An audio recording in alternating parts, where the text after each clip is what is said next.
And here's to hoping that the chemists buried in the labs and Harman Photo are already working on Phoenix version 2, hopefully with many, many improvements to make a truly great film.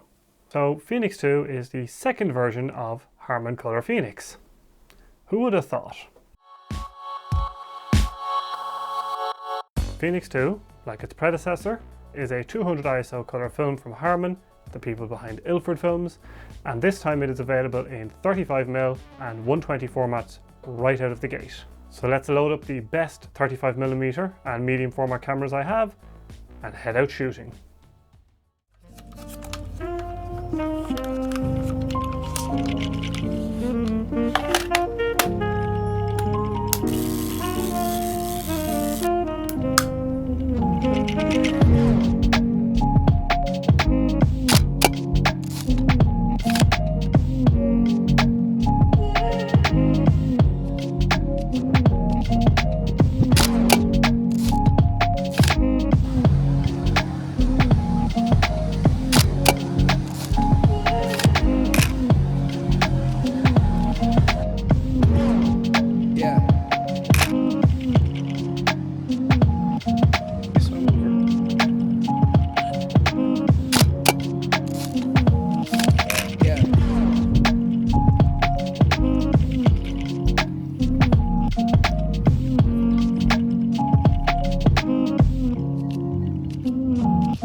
When I was shooting these films, I overexposed them by about 2/3 of a stop at 125 ISO, as the last version of this film really needed that light, and it seems to be the case this time as well, but we'll get to that a little bit later in the video. So the first version of the Phoenix film had a purple base, unlike the kind of usual orange base you'd find with most C41 films. Now when it comes to shooting, this doesn't actually affect the film all that much, and developing is also the exact same. It's just C41, the normal color print film process. But when it comes to scanning, this makes it a bit tricky, because if you try and use the built-in inversion tools in most scanning software, they can actually struggle with this weird purple base because they're expecting that kind of classic familiar orange base that most C41 films, and this purple one kind of throws them off kilter. The best method I found to scan this film was actually to scan it as a positive on either the Cool Scan or the Epson, and then use Negative Lab Pro to handle the inversion in Lightroom. Or you can just camera scan the film as well, and that tends to work out pretty good. And this was also the same for Phoenix 1, you had to scan it using these methods because of that purple base, so this film you have to handle it the same way for the best results. Now when it comes to the image, now the film has some definite improvements over Phoenix 1. It's a lot sharper than the first version and has some improved latitude, so the films are not clipping like Legos. Now they're clipping like Kinects. But the latitude is also not nearly to the level of Kodak Gold. But for a second run of a colour film in this experiment, it's still pretty damn good they've gotten this far. Now when it comes to the grain rendering, it is still extremely present, like in Phoenix 1, but it has been tamed a little bit. It's not quite as bad, but even still in 35mm it's very grainy, and honestly, it's very grainy for me.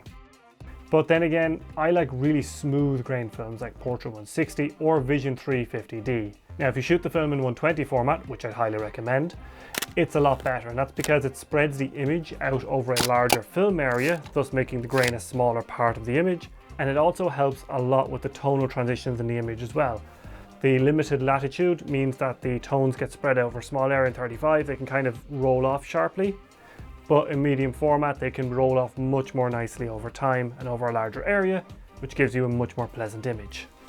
As for how the film renders color, it's not really too important because it is a C41 film. You can correct it in post very easily. It's kind of what the film is designed for.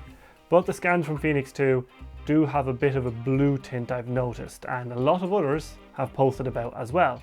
But I found this blue tint fairly easy to correct in Lightroom to get a more neutral image.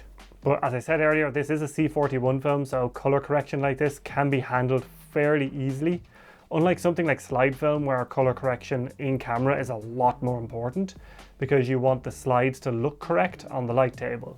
But with C41 film, you can more or less color correct it in post very easily. And if it's a little bit blue or you're shooting at the wrong color temperature, I wouldn't worry about it anyway. You know, a good scan and a good edit can really take care of that.